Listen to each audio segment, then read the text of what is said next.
আসসালামু আলাইকুম। আজকে আমরা আলোচনা করব ইন্টিমেট ট্যাবলেট বা মেডিসিন সম্পর্কে, যেটার জেনেরিক নাম হচ্ছে টালাফিন। এটি স্কয়ার কোম্পানির একটি মেডিসিন। এটি মূলত যাদের যৌন সমস্যা রয়েছে তাদের জন্য বিশেষভাবে নির্দেশিত।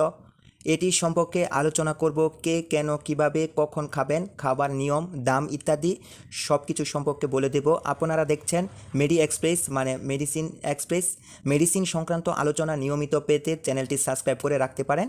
যাদের যৌন সমস্যা রয়েছে, অল্পতেই বীর্যপাত হয়ে যায়, অথবা লিঙ্গ উত্থান হয় না, অথবা মিলনের সময় হঠাৎ করে নিস্তেজ হয়ে যায়, অথবা যৌন মিলনের সময় স্ত্রী সহবাসের সময় লিঙ্গ উত্থান হয় না, শক্ত হয় না, তাদের জন্য বিশেষভাবে তৈরি এই মেডিসিনটি বেশ কার্যকর একটি মেডিসিন।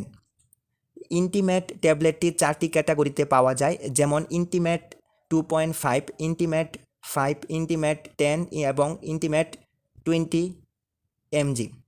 যাদের যৌন সমস্যা ব্যাপক আকার ধারণ করেছে অথবা দীর্ঘ সময় ধরে যৌন মিলন করতে পারছেন না, তারা বিশেষ করে এই ট্যাবলেটটি খেতে পারেন।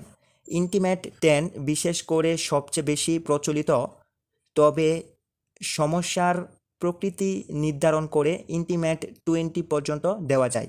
যদি সমস্যা বেশি না হয় তাহলে ইন্টিমেট 5 খাওয়া যেতে পারে, তবে সমস্যা যদি প্রখর হয় তাহলে আপনি ইন্টিমেট 10 অথবা ইন্টিমেট 20 সেবন করতে পারেন।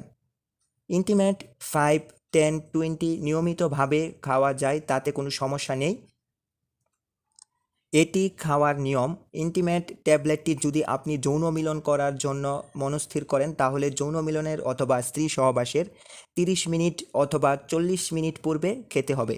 এই ট্যাবলেটটি আপনার 36 ঘন্টা পর্যন্ত কার্যকর হয়ে থাকে, অর্থাৎ সেবন করার পর 36 ঘন্টা পর্যন্ত এটার অ্যাকশন থেকে যায়। যাদের জন্য এই মেডিসিনটি নিষিদ্ধ তারা হচ্ছেন যাদের কিডনিতে সমস্যা রয়েছে, হাইপার টেনশন রয়েছে, অথবা হার্টের সমস্যা রয়েছে, উচ্চ রক্তচাপ রয়েছে। তারা এই ট্যাবলেটটি অ্যাভয়েড করবেন, এটি ব্যবহারে সতর্ক থাকবেন, অথবা ডাক্তারের পরামর্শ নিয়ে যেটি আপনাকে নির্দেশনা দেয় সেটি ব্যবহার করবেন। যদি আপনি এটি নিয়মিত সেবন করতে চান তাহলে করতে পারবেন, তবে সেক্ষেত্রে অবশ্যই একজন ভালো যৌন বিশেষজ্ঞ ডাক্তারের পরামর্শ নিয়ে শুরু করবেন, কারণ দীর্ঘমেয়াদী চিকিৎসার জন্য অনেক ক্ষেত্রে ডাক্তাররা এটা দিয়ে থাকেন। এই ট্যাবলেটটি ব্যবহারের ফলে বিভিন্ন ধরনের পার্শ্ব প্রতিক্রিয়া দেখা দিতে পারে।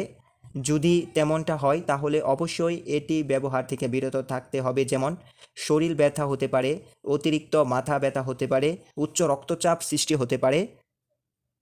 এছাড়া যাদের হাইপার সেন্সিটিভিটি রয়েছে, যে কোনো মেডিসিনের ব্যবহারের পর যাদের প্রচুর হাইপার সেন্সিটিভিটি অথবা ব্যাপক হারের পার্শ্ব প্রতিক্রিয়া দেখা দেয়, তাদেরও এই মেডিসিন ব্যবহার থেকে বিরত থাকতে হবে।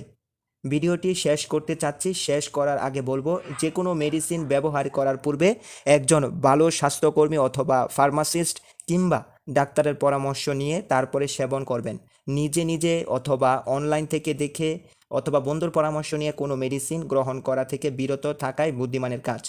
আশা করছি ভিডিওটা ভালো লাগবে। ভিডিওটা ভালো লাগলে এই চ্যানেলটাকে সাবস্ক্রাইব করে রাখতে পারেন, তাহলে নিয়মিত মেডিসিন সংক্রান্ত আলোচনাগুলো পেয়ে যাবেন। এছাড়া আপনি চাইলে ভিডিওটা শেয়ার করতে পারেন। দেখা হবে আবারও। আল্লাহ হাফেজ।